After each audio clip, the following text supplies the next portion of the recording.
আমরা অনেক আশায় ছিলাম সেম মাইন্ডেড গভর্নমেন্ট হলেই আমাদের সেই মনের যে আশা সেটা পূর্ণ হবে, কিন্তু এখন দেখছি যে উল্টে আমাদের প্রতি আমাদের অত্যাচার নেমে আসছে। আমাদের হকারদের উচ্ছেদ করার জন্য একটা পরিকল্পনা করছে রেল প্রশাসন।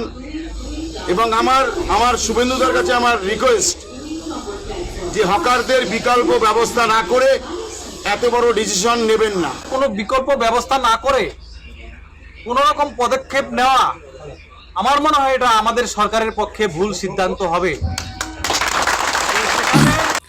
সো বন্ধুরা শুনলেন, এখানে প্রথমে বলে নিই, আমি এটা নিয়ে কিছু কথা বলবো। প্রথমে বললি আমি কোনো রাজনৈতিক ভিডিও করতে আসছি না, আমি রাজনৈতিক কোনো বিষয় নিয়ে ভিডিওর মধ্যে আলোচনাও করব না। তো আমার ভিডিওটা করার উদ্দেশ্য হচ্ছে, এই ভিডিওটা প্রচুর ভাইরাল হয়েছে, সম্ভবত 5 মিলিয়নের মতো ভিউজ হয়েছে। এটা বর্তমান সময় যে নিউজ মাধ্যম রয়েছে সেখানে খবরটা তো অলরেডি অনেকের ফোনেই গেছে, আপনারা দেখেছেন বা আমরাও জানি হকারদের এই যে ঘটনাটা। তো আমি ভিডিওটা করছি, আমার একটাই পয়েন্ট এখান থেকে আমি নিলাম, একটা পয়েন্ট আমি এখান থেকে নিয়েছি, যে পয়েন্টটার নাম হচ্ছে, আমি থাম্বনেইলেও লিখেছি, বিকল্প ব্যবস্থা না করে কোনো ডিসিশন নেওয়া ঠিক না। প্রথমে বলি, আমি ভিডিওর কমেন্ট সেকশনটা আগে আপনাদেরকে দেখাই। দেখুন খুব মজাদার কমেন্ট আছে, দেখুন কি বলছে কমেন্টে। আমি ভিডিওটা দেখলাম এবং কমেন্টগুলো খুলে খুলে দেখছিলাম।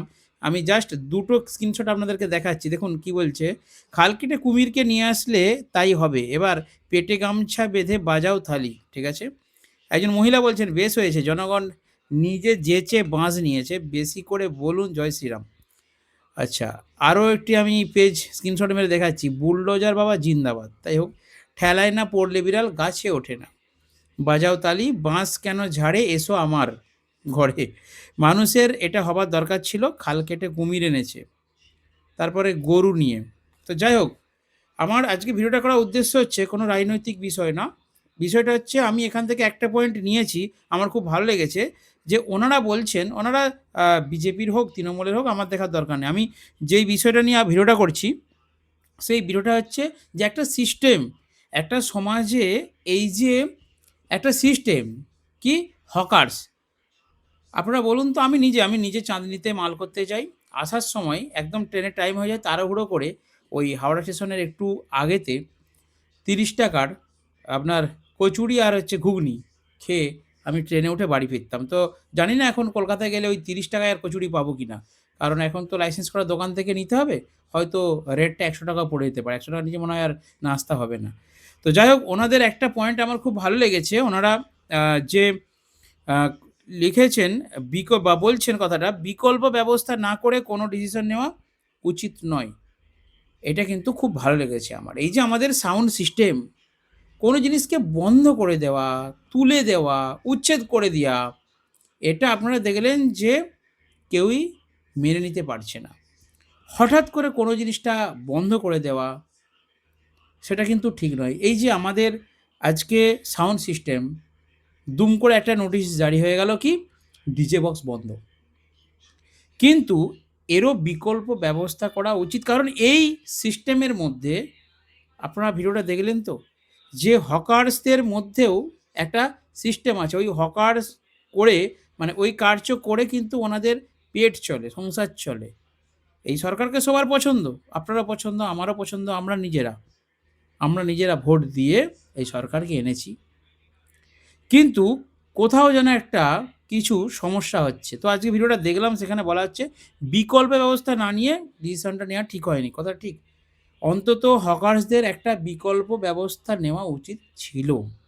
এবার দেখুন, আমি সাধারণ মানুষ, আপনি সাধারণ মানুষ, আমরা তো এই নিয়ে বলতে পারি না। ওনারা একটা আজকে জমায়েত হয়েছেন, ওনারা কিন্তু আন্দোলন করেনি কোনো রকম সরকারের বিরুদ্ধে, ওনারা কিন্তু একটা আলোচনা করছেন, একটা বার্তা ওনারা কিন্তু পৌঁছে দিতে চাইছেন যে আমাদেরও একটা সিস্টেম ছিল, যেটাকে আপনি পুরোপুরি উচ্ছেদ করে দিয়ে, বন্ধ করে দিয়ে আপনার সরকার আমাদের কিন্তু আল্টিমেটলি পেটে লাথি মেরেছে ডাইরেক্টলি। ওনারা এই বার্তাটা কিন্তু সরকারের কাছে একটা যে কোনোভাবে মিটিংয়ের মাধ্যমে ওনারা কিন্তু পৌঁছে দেওয়ার চেষ্টা করেছেন।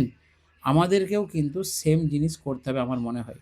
এই হকারদেরকে দেখে যেমন হকার উচ্ছেদ হয়েছে, তেমনই আজকে ডিজে সেটআপ উচ্ছেদ হয়েছে ধরে নিন।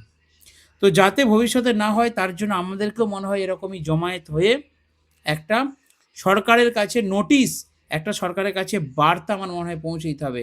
ওনারা যেমন সরকারকে বোঝাতে চাইছেন যে আপনারা তুলেছেন ঠিক আছে, ট্রেনের জায়গা খালি করেছেন ঠিক আছে, এটা হওয়া দরকার ছিল, এটা অনেক মানুষের অসুবিধা হচ্ছিল, আপনারা করেছেন ঠিক আছে, কিন্তু একটা বিকল্প রাস্তা বা বিকল্প ব্যবস্থা করা উচিত ছিল। মানুষগুলো কোথায় যাবে?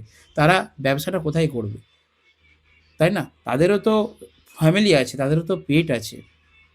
তো তারা কোথায় যাবে? সেরকম আমাদের এই সাউন্ড সিস্টেমকে দুম করে বন্ধ না করে, আমাদের সাউন্ড সিস্টেমকে উচ্ছেদ না করে এর বিকল্প করুন। আপনি লিমিটেশন দিয়েছেন। হ্যাঁ, আমি জানি নোটিশে বলা আছে যে এত ডেসিবেলের উপরে চলবে না। আর এই নির্দিষ্ট সাউন্ড সিস্টেম একটা টাইম বলে দেওয়া হয়েছে।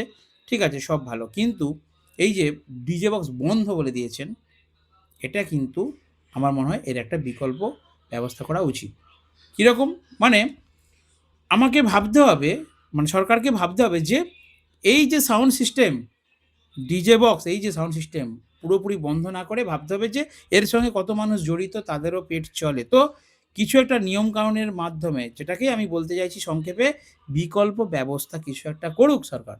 বিকল্প ব্যবস্থা করে তারপর আমাদের এটার মধ্যে কিছু নিয়মকানুন চালু করে এটাকে দেখা উচিত। আপনারা কি চাইছেন? অবশ্যই কমেন্ট করে জানাবেন। বন্ধ করে দেওয়াটা কি উচিত? আপনি বলুন। ডিজে বক্স যদি টোটাল বন্ধ করে দেয়, আমাদের সাউন্ড সিস্টেমটা যদি টোটাল বন্ধ করে দেয়, এটা কি উচিত হবে?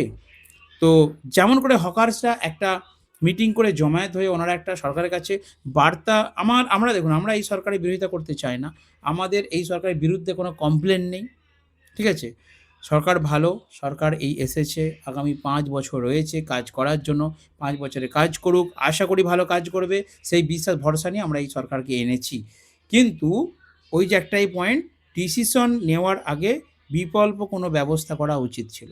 অর্থাৎ এই যে ডিসিশনগুলো নিয়ে নিচ্ছেন, এটা আলোচনা করে বা কিছু একটা বিকল্প ব্যবস্থা করে আমার মনে হয় যদি সাউন্ড সিস্টেমটাকে চালানো যায়। এবং আমাদের এখন বর্তমান উচিত, যেটা ওনারা করলেন, এরকমই জমায়েত হয়ে এবং একটা পত্র, মানে চিঠি, অ্যাপ্লিকেশন লিখে আমাদেরকে কিন্তু সরকারের কাছে পৌঁছানো উচিত। আমাদের সমস্যাগুলো নাহলে ওনারা জানবেন কি করে? ওনাদের তো দোষ নেই। দেশে আইন রয়েছে, সাউন্ড পলিউশন আইনে সুপ্রিম কোর্ট, হাইকোর্ট সব জায়গায় সাউন্ড নিয়ে বন্ধের নির্দেশ আছে, অর্ডার আছে, সেটা ওনারা জারি করে দিয়েছেন। কিন্তু আমাদেরকে ব্যক্তিগতভাবে আমাদের এই সাউন্ডের সংগঠনকে, সমস্ত সাউন্ড সিস্টেম ওনার, সমস্ত সাউন্ড সিস্টেমের কর্মচারী, আমরা ইউটিউবাররা সকলে মিলে আসুন আমরা একজোট হই। আমাদেরকেও কিন্তু এরকমই একটা প্রোগ্রাম করে সরকারকে এই বার্তাটা পৌঁছে দেওয়া উচিত। আর প্রশাসনের কথাটা বলি, ওনাদের কাছে যেটা নির্দেশ আসবে, যেটা অর্ডার আসবে, ল অ্যান্ড অর্ডার, ওনাদের কাছে যেটা আমাদের রাজ্য সরকার পৌঁছাবেন, যে অর্ডারটা দেবেন, সেই অর্ডার ধরেই কিন্তু ওনারা কাজ করবেন। তাই আমাদের কিন্তু প্রতিবাদটা, আমাদের যে আক্ষেপটা, আমাদের যে অভিযোগটা, এটা কিন্তু পুলিশকে বোঝালে হবে না। কোনো লাভ হবে না পুলিশকে বোঝালে, প্রশাসনকে বোঝালে কোনো লাভ হবে না। আমাদেরকে বোঝাতে হবে, আমাদেরকে জানাতে হবে গভর্নমেন্টকে, সরকারকে যদি আমরা জানাতে পারি আমাদের সমস্যাগুলো, তাহলে আমার মনে হয় এর সুফল পাওয়া যাবে। ব্যবসাটা কিন্তু আগামী দিনে, ভবিষ্যৎ, ইন ফিউচার টিকিয়ে রাখা যাবে। কারণ আমার আশা আছে, ভরসা আছে, এই সরকার অন্তত আমাদের কথাটা ভাববে। দেখা হবে নেক্সট ভিডিওতে। বন্ধুরা ভালো থাকবেন, সুস্থ থাকবেন। আর অবশ্যই আপনারা কী চাইছেন কমেন্ট করে যাবেন, কারণ অনেক বন্ধুরা কমেন্ট পড়ে। আমি যেমন ওই ভিডিওটার কমেন্ট পড়লাম না, তো অনেকেই কমেন্ট পড়ে, আপনারা সুন্দর সুন্দর কমেন্ট করে যাবেন আমার এই ভিডিওতে, এটা আশা রাখবো আপনাদের কাছে।